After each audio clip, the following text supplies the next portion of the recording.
stuff in there. It's funny. Welcome, ladies and gentlemen. We are once again live. You almost did it again. Almost did it again.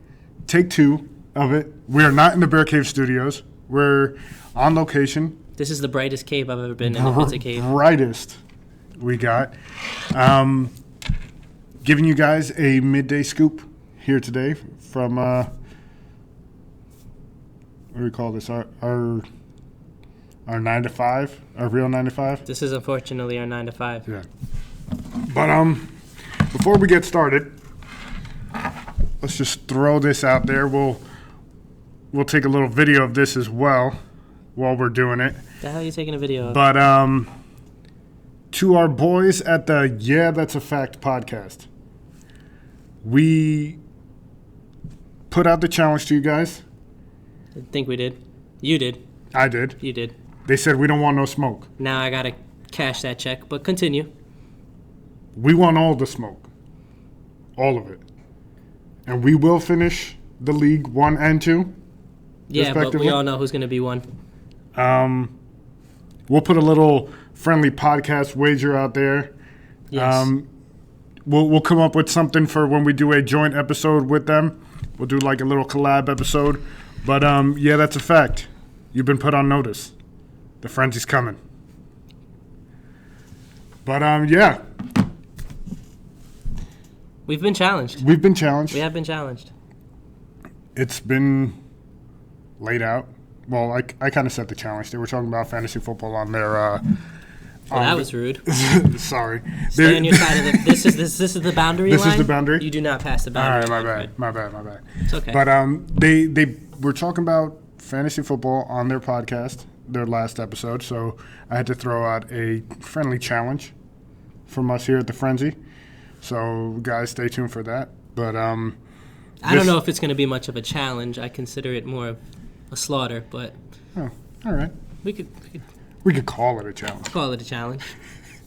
But starting tomorrow is PFL 4 or 5. 5 down in Atlantic City. Yeah.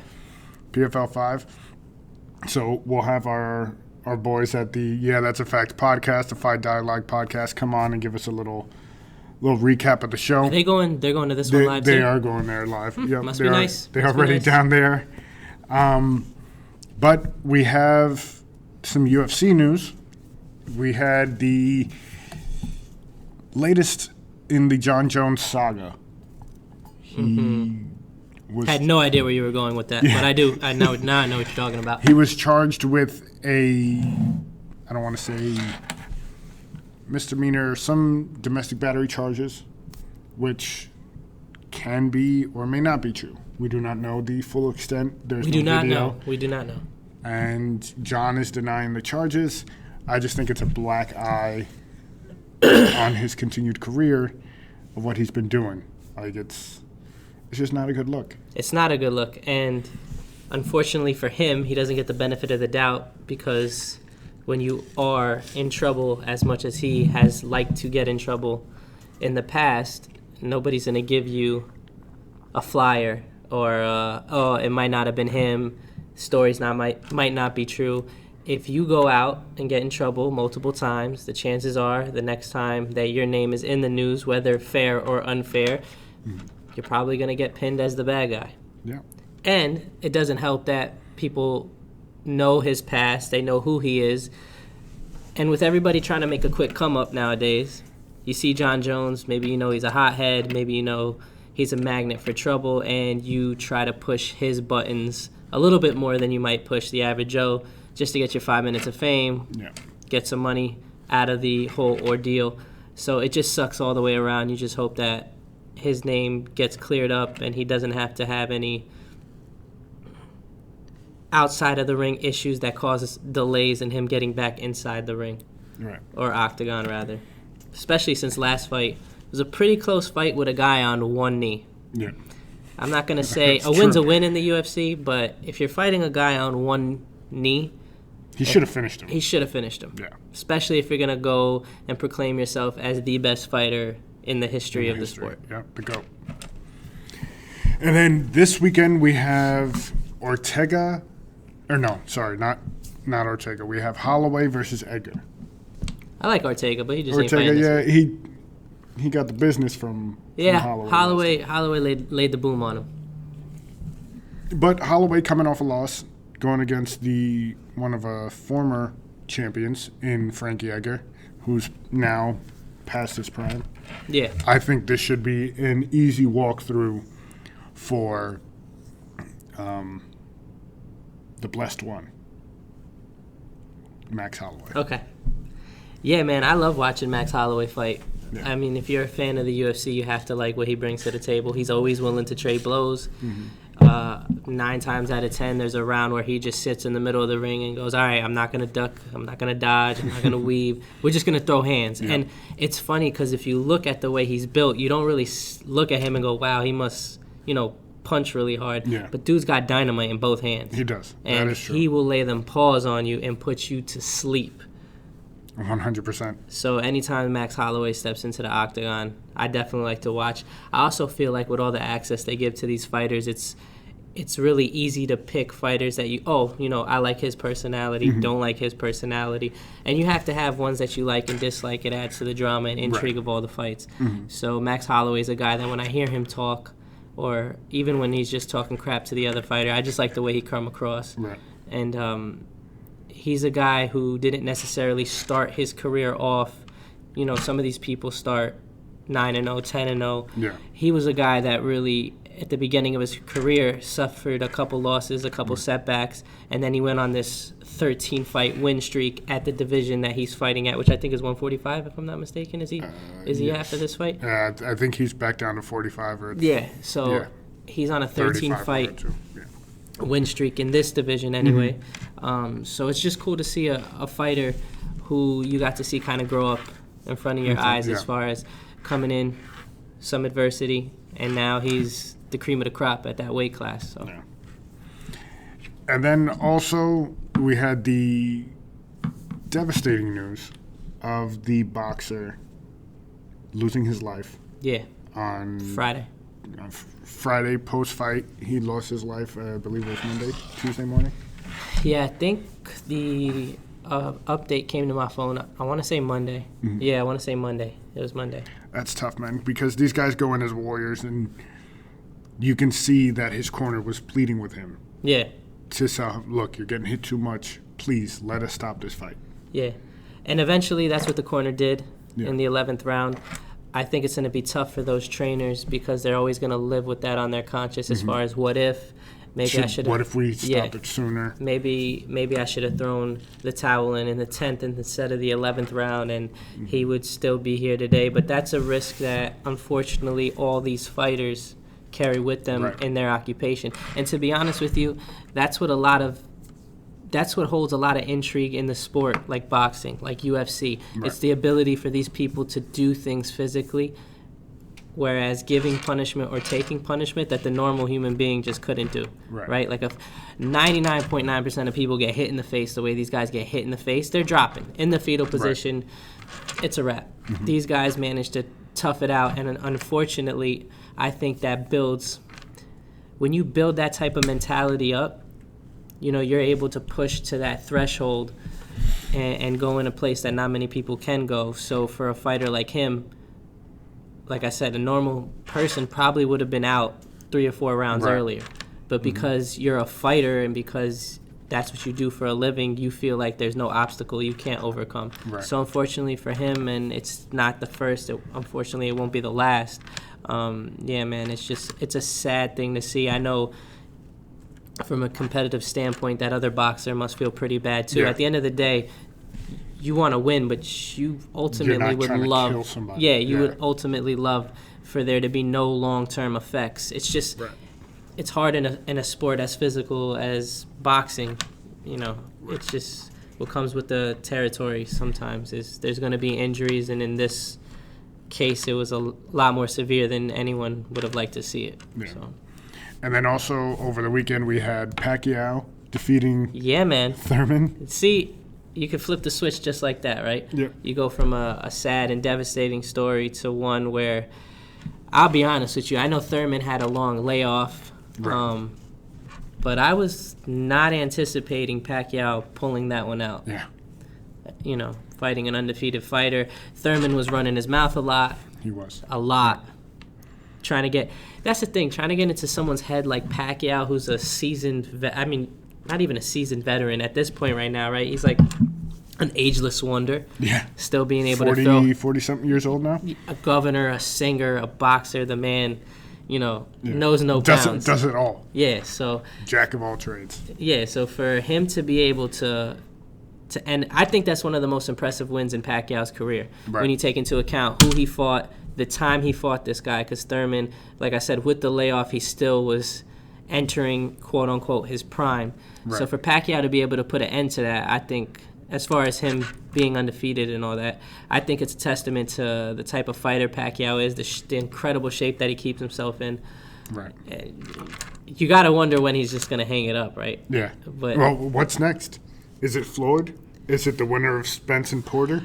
All right, I think... What's next for him? He can't hang with 2 out of those 3, and I'm just not interested. I wasn't interested in seeing the first Floyd fight when they got together because it was, 10 years too late. Too late, yep. So I don't know if I'd be too interested in it now. I know Pacquiao came out and said something to the effect like the only reason why Floyd is still relevant is because of me.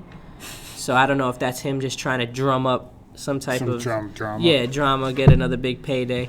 I don't know. I don't really know who's next for Pacquiao. I know Thurman wanted that rematch. Yeah. I don't know if people are clamoring to see them go at it again so quick on a turnaround. But at this point in his career, he can really do whatever he wants. He really doesn't need to box. He likes to box. He loves to box. So it's just got to be the right person at the right time for him. I'm sure we'll see him in the ring again, though. And then MLB. Going on right now, mid-season. Trade deadline is coming up in about a week. Yeah. A little less than a week. 31st, I believe, or the 30th. One of two. But the Yankees are still of a need of a starting pitcher. A true ace. And unfortunately, so are a lot of teams. Yes. A lot of contending teams are one pitcher, 2 relievers away from putting the icing on the cake and allowing them to be favorites, which sucks if you're a Yankees fan or you're a fan really of any of the contending teams, because these teams aren't stupid. The GMs all know each other. Yep. They know what's up. They know what teams need what, and they're going to play themselves against each other. And at the end of the day, you got to hope that the Yankees stay true to their word. They don't give up the farm for a pitcher that they only have control over for this season, you know? You hope that they trade for someone in a perfect world that they have control over for this season, next season. You know, I know a 3rd season would be a little too much to ask for, but at least this season and a half, that they can get out of them. And it's also interesting to note, the one pitcher that I think of when this comes to mind is Sonny Gray when they acquired him. Yeah. He was supposed to come in and light it up as far as shutting opposing offenses down, and he was really never able to do that. Mm-hmm. So for the Yankees, it's much more than just acquiring a starting pitcher. It's acquiring a starting pitcher that is going to be able to perform well in the postseason. Because you're not getting a pitcher for the regular season. They have that on lock. Their offense, if you haven't noticed, their offense is pretty good, right? Great. So yeah, they're all right. Wee bit. They're all right. So you got to figure their offense is going to be able to carry them most of the regular season.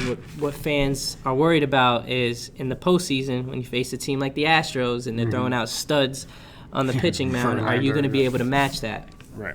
Because a lot of times these bats cool off during postseason play. And what they always say, good pitching beats good hitting. It does. So, the Yankees have the ability to change a game with one swing of the bat. They do, but what I like about this year's Yankees team as opposed to last year's Yankee team, and I think it has to do a lot with the players that they also have playing, like a DJ LeMahieu, is the fact that I know they still have their home run hitters, but I feel like this year there's a lot more players in the lineup that can put the ball in play and then get on base. Right. A lot of their home runs you're seeing aren't just solo shots like last year. Mm-hmm. These are shots where the bases are loaded, where 2 men are on base. Right. I get that analytics is a big part of the game, but analytics are stretched over a full season. Right. Whereas opposed to if you're in the playoffs and you got 1 game to go, sometimes you just have to throw the analytics out the window. And just go with what's hot. And What exactly, works. and just go with what's hot. Maybe a player's hitting well. Maybe a player is pitching well that you weren't expecting. And I feel like in the playoffs, that's what it's all about. That's where the managers are going to make their money. I know a lot of them still want to lean on the analytics, but there is something to say for the player that can put the ball in play and is just clutch. And I think you look at a player like Jeter, speaking of the Yankees, to be, he was never seen as the best shortstop in the game. Right. But you knew when it was playoff time, Jeter was going to go up there and he was going to go get that hit. Yeah. Or make that play in the field. Exactly. Like, So, analytics can't tell you that Jeter's going to come across the diamond, be where he's not supposed to be. The guy's going to, Shane Spencer's going to miss the cutoff guy, and he's going to make a play at the plate. exactly. Analytics isn't going to tell you that. Exactly. So I hope that the Yankees can get a starting pitcher. I don't know what pitcher they're going to be able to get, and it also depends on what they're able to give up. And what teams are pulling out. Yeah. Because Baumgartner was supposed to be out there for a trade, but now that the Giants are in the mix, Yeah. they're not giving him up. So, And again, I don't want them to bring in a middle-of-the-road starting pitcher. Yeah. If they do that, does nothing for me. If they go out and they give up some prospects, I want it to be for a guy that can legitimately come in and shut down the Yeah. game. Give you 6, innings of at the most 2-run, 3-run ball, and that's what they need for their postseason push. And it'll be interesting to see if they're able to get that. It's going to be interesting, man. Not a lot of NBA news. Well, the only thing I will say on the NBA front is all these NBA players pulling out of the FIBA World Yes, Games. the world. Yeah. Now, I get it. It's not the Olympics. But I also feel like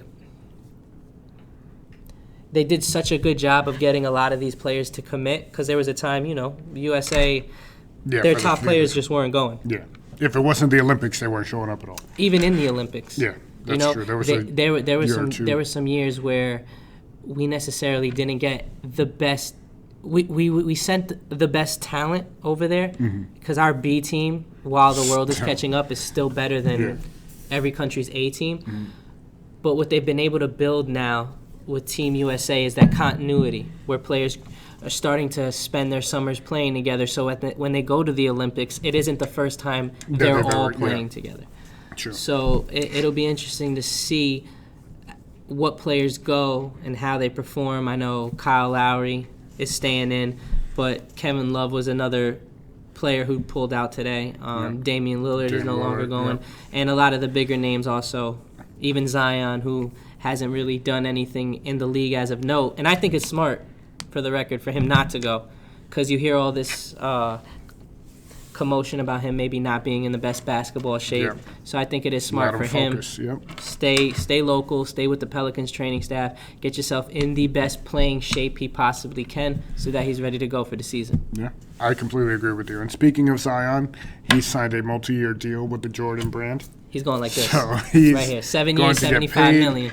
I will guarantee that he does not explode out of any Jordan shoes. That will not be happening with the Jordan brand. No, I think his feet will be safe. Yeah. I think he'll be good. He'll be all right. I think it's huge for Jordan, the Jordan brand in and of itself. I know it was a lot of money. Yeah. But if this kid lives up to the potential that Right. he's supposed to live up to, it's going to be money well spent. This guy, I know He's everyone gonna wants sell to kicks. compare Yeah. him to I've heard LeBron, I've heard Sean Kemp, I've heard, Charles Barkley. I think it's unfair to compare him to any of those guys right now. He's still so young. Right. But from a athletic standpoint, I think he's the first of his kind. Right. He's got the athletic ability of a LeBron. Doesn't have the skill. Let's not get it twisted. He's not the passer LeBron is. He's not the shooter that LeBron is right now. That's something that's going to come with time. Right. But you see, plain and simple, guys that big are not supposed to move that fast and jump that high. Right. It almost looks fake. Like if you went into 2K and created a player, I don't even think you could get. Right now, he's the second heaviest player in the league, probably the first heavest with some of the weight gain that they've been talking about. And he's still jumping out of this world. Bungees. He's still got that quick twitch Straight in him. bungees. Yeah, the way that he's going to be able to affect the game on defense, I think is something that a lot of people aren't really underestimating. Yeah. Like people that watch basketball and people that talk about it on TV, they are mentioning it. But I think the casual fan doesn't really understand the ability that he's going to have on the defensive end. If you watch him in college, he was able to shoot gaps, and tap the ball away. And where some big men would tap the ball, or even small forwards would tap the ball, and the point guard would be quick enough to get it in the backcourt, Zion can move, dude. Yeah. He was tapping those balls ahead, beating the point guard to it, and then dunking on the shooting guard. Right. There was a block he had in the playoffs, but March Madness. I think it was against Virginia, where he wasn't even in the screen. The dude from Virginia, who was a solid three-point shooter, so it wasn't a guy that's not used to catching it and getting his shot off quickly. And Zion was able to go over there and get a hand on it. So I think Zion defensively is going to be a problem, as long as he knock on this fake wood, but that somewhere around here. Nah, they ain't no wood in here. That he stays healthy, and if he's able to stay healthy, I think the impact that he's going to be able to have on that organization is amazing. And I think Jordan Brand is going to be extremely happy with having Zion in the wing. And another note from the NBA: Tim Duncan has signed with the Spurs again to come on as an assistant coach for Pop. So it'll be good to see the Mr. Fundamental himself. Yes. Back on the sidelines. I think it's kind of cool too, because they have, now I'm not comparing him to Tim Duncan, so relax. But I will say that LaMarcus Aldridge has a very Tim Duncan-ish game. Yes. With his mid-range, with him using the glass. So I think learning, not that he hasn't already been, I don't know, but I would assume that Tim Duncan, he's gotten in the lab with Tim Duncan. Right. You don't just sign with the Spurs and then not take advantage of the Hall of Famer. It's like going to the Rockets and not meeting up with it, with the Dream. As a big man, yes. So I'm sure they've worked together before. Tim Duncan as a coach is going to be great. He already knows Popovich's system. He knows how he likes players to operate in that system. We all know the Spurs have one of, if not the best developmental systems for any player. Right, correct. I think any player that gets drafted or signs there as a free agent that has any type of question of whether he's NBA caliber, it's a dream come true for them, because he makes a lot of players that you've never heard of look really damn good. He's got a lot of people paid. Very, very, very true. He's got a lot of people paid. So I love Tim Duncan. I loved watching him. I'm not going to lie, he wasn't the most entertaining player, but he was one of those guys, man, that it was unstoppable. Yeah, you'd put a freak of nature athletically on him, and he'd still find a way to nudge his body in there and find a way to get it off the glass, and he won countless championships. I was going to say, he's got the championships to prove it. Yeah, man. So shout out TD. Yeah.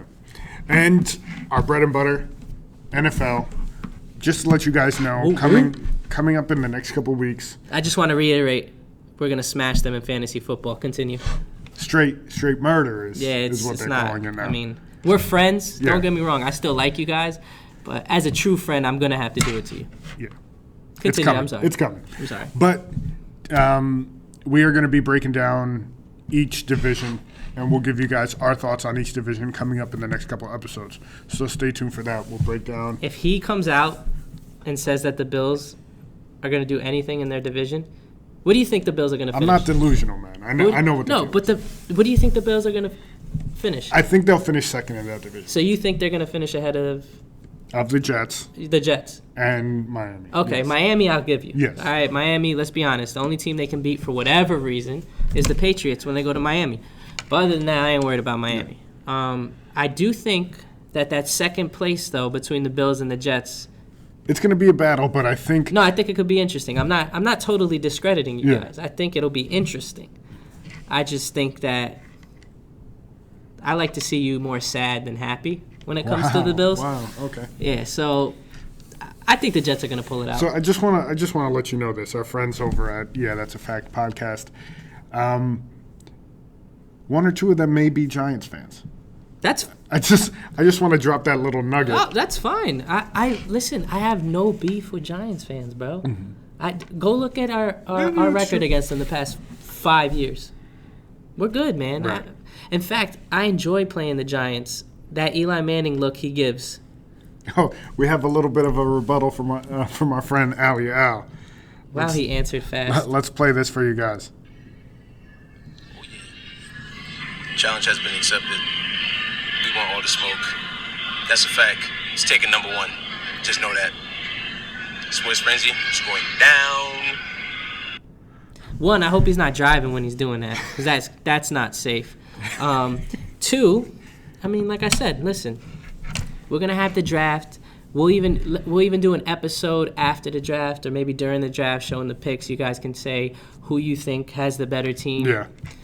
We'll put them all up so you guys can see. Yeah, them. we'll put them all up, and we'll let the people decide. And I'll take my win in stride. All I'm saying is pick your shirt size out. Be ready to spend a little, because you're going to start wearing some Sports Frenzy podcast stuff on your show when you guys lose. That's it. And that's how we're gonna do it. We'll throw that little challenge out there. Yeah. But camps are opening up today. Yeah, the majority of them. I know there was a few that opened up early because they have the first preseason game, and we hope the field NFL is ready for that preseason game. Right. Let's not have any issues. No paint issues this year. No issues.